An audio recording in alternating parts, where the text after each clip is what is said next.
50개가 넘는 생선 이름들과 씨름을 한 후 월요일이 되었다. 내가 다녔던 ALCC라는 어학원은 맨하탄 34번가에 위치하고 있었다. 어학원에서 하나스시가 있는 스프링 스트리트까지는 지하철로 15분 정도의 거리였다. 수업이 끝나고 바로 뛰어간다 해도 출근 시간인 12시보다 20분이나 늦는 상황이었다. 어떻게 구한 일자리인데 첫날부터 지각을 할 수는 없었다. 오죽하면 어학원을 잠시 그만둘까 하는 생각까지 들었다. 그러나 미국 학생 비자를 유지하기 위해선 주 20시간 이상의 학교나 어학원의 수업을 반드시 이수해야 했다. 첫 출근에 늦을까봐 나는 수업 시간 내내 엉덩이를 들썩거리며 안절부절 못했다. 째깍째깍 시계 바늘이 11시를 넘어가자 마음이 다급해진 나는 사색이 되었다. 몸이 아프다고 말하고 지금 빨리 나가 지하철을 타야겠다 마음먹었다. 그러나 오늘은 꾀병을 부린다 해도 내일은 어떻게 한단 말인가? 내일 모레는? 수염이 턱 전체를 덮은 팔레스타인계의 케빈 선생님이 과거 완료 헤드 PP를 열심히 설명했지만 나에겐 한 개도 귀에 들어올 리가 없었다. 모르겠다. 아프다고 하고 오늘은 일찍 나가자. 더 이상 시간을 지체할 수가 없어 용기 내어 말하려고 일어서려는데 어라?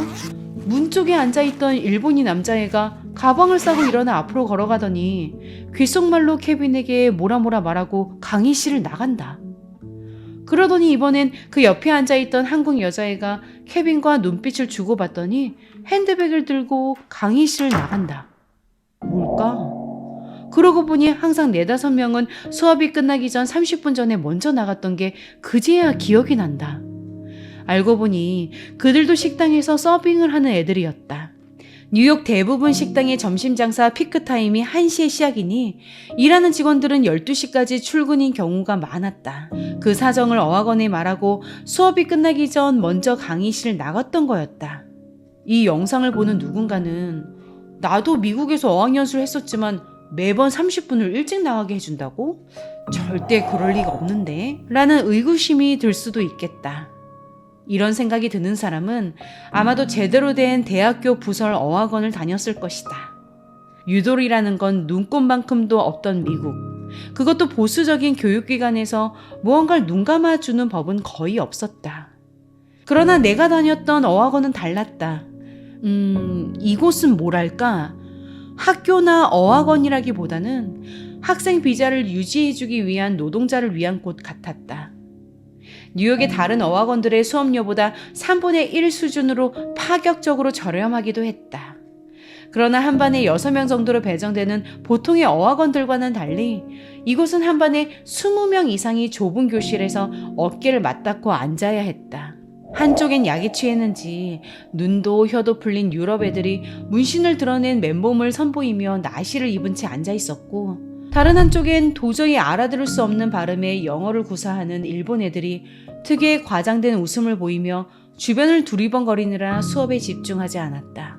중국 애들은 매일 뭘 그렇게 싸우는지 독특한 향내가 나는 음식을 잔뜩 가져와 쉬는 시간마다 목청 높게 중국말을 하면서 계속 무언가를 먹었다.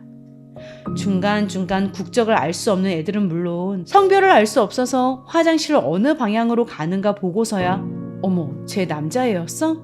하는 애들도 있었다. 그 열악한 환경 속에서도 정신을 바짝 차리고 필기하는 건 한국 학생들 뿐이었다. 형형색색의 펜들을 준비하고 밑줄을 그으면서 선생님이 무언가를 적을 때마다 전자사전을 끊임없이 두드려대는 것도 한국 학생들이었다. 나중에 케빈이 손을 휘휘 저으며 전자사전에 너무 의지하지 말고 전체적인 맥락으로 생각해보라고 한국 애들을 따로 모아두고 말할 정도였다. 그가 보기엔 피어싱을 잔뜩 하고 나시를 입은 채 수업을 듣는 유럽 애들보다 무슨 말만 하면 다 같이 고개를 팍 숙이고 전자사전부터 두드리는 한국 학생들이 더욱 걱정스러운 것 같았다. 먼저 가방을 챙겨나가는 무리들 덕분에 나도 자연스럽게 강의실을 빠져나왔다. 정신없이 달려가니 12시에 딱 맞추어 식당에 도착할 수 있었다. 이미 와 있는 웨이트레스들은 전부 내 또래의 20대 초중반 여자애들이었다. 한국인은 나 이외에 2명이 더 있었고 나머지는 일본, 필리핀계였다. 12시 10분이 되었다. 모든 웨이트레스들이 도착하고 보니 무려 10명이었다. 직원이 너무 많은 게 아닌가 싶었지만 1시가 가까워오자 이는 괜한 걱정임을 알게 되었다. 조금 전까지만 해도 텅텅 비어있던 식당의 테이블들이 그야말로 순식간에 한 자리도 남지 않고 꽉 찼다. 무언가 몰려올 때 해안가에 밀려오는 밀물로 비유가 되던가 사람들이 마치 거대한 밀물이 무섭게 들이닥쳐 오는 느낌이었다. 5분, 10분 그 짧은 찰나에 70개가 넘는 테이블들이 꽉 차더니 문 바깥에는 웨이팅 줄까지 길게 늘어서 있었다. 알고 보니 이곳 하나스시는 회사의 구내식당 같은 곳이었다. 바로 옆 블럭에 시티은행 본점이 있었는데 내가 본 월가의 그 어떤 건물보다도 큰 규모였다. 그 회사를 다니는 금융맨들이 점심시간에 매일같이 찾는 곳이 이 식당이었고 그래서인지 하나스시의 런치 정식 메뉴는 월화수목금 주 5일이 모두 달랐다. 에이 까짓거 음식 주문 받는 게 뭐 어렵겠어. 메뉴판에 있는 메뉴만 다 외우면 다 알아듣겠지 뭐. 지르고 보는 내 성격이 이내 원망스러워지는 순간들이 이어졌다. 혀에 버터를 듬뿍 바른 미국 손님들의 주문을 받는 건 예상보다 10배 이상은 어려웠기 때문이다. 톰, 너는 오늘 뭐 먹을 거야? 나는 오늘 연어 데리야끼가 땡기는데. 아 그래? 제시 너 지난주에도 연어 먹지 않았어? 오늘은 치킨으로 먹지 그래? 나는 오늘 소바 정식을 먹을까 해. 브라운 너는? 나는 오늘도 오늘의 정식이지. 아 아니다, 나 이따 약속이 있구나. 간단히 컵큐버 롤 먹을래? 아 캘리포니아 롤도 추가해주세요. 니네 다 정했어? 나는 가츠동 먹을게요. 아 아니다, 우동 먹을까? 가츠동 먹을까? 아 그냥 앞에 말한 걸로 주세요.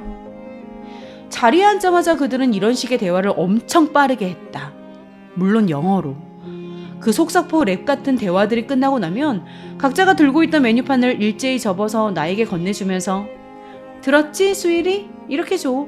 이 한마디를 남긴 채 다시 자기들끼리의 대화를 이어나갔다.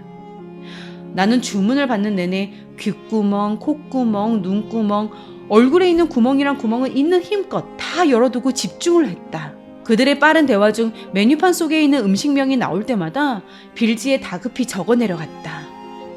그러나 결국 그래서 무얼 최종적으로 달라는 건지 도통 알 수가 없었다. 짜장면 먹을까? 짬뽕이 더 낫겠는데. 아 아니다, 볶음밥 먹을래. 그렇게 주세요. 이 평범한 문장이 영어로 바뀐다면, 그리고 그 주문을 받아내야 하는 직원이 수능 영어를 배운 게 전부인 사람이라면 이는 눈물겹도록 어려운 듣기평가 시간이 되는 것이다. 당연히 오더 실수가 연달아 터졌다. 치킨 데리야끼를 시킨 손님에겐 연어가 나갔고 가츠동을 시킨 손님에겐 런치 정식이 나갔다. 잘못 나온 메뉴를 보며 어리둥절해하는 손님들 앞에서 허리를 연신 굽히며 한국식 사과를 하는 나를 지켜보는 이가 있었다. 바로 면접을 본 첫날부터 단 한 번도 웃는 걸 볼 수 없었던 무표정한 사모님이었다. 저 멀리 카운터를 지키고 있던 사모님이 화난 사람의 표정보다 몇 배는 더 무서운 그 특유의 무표정으로 내 모습을 쭉 지켜보고 있었고, 급기야 주방에 있던 남자 사장님을 부르더니 귓속말로 뭐라 말하는 게 보였다.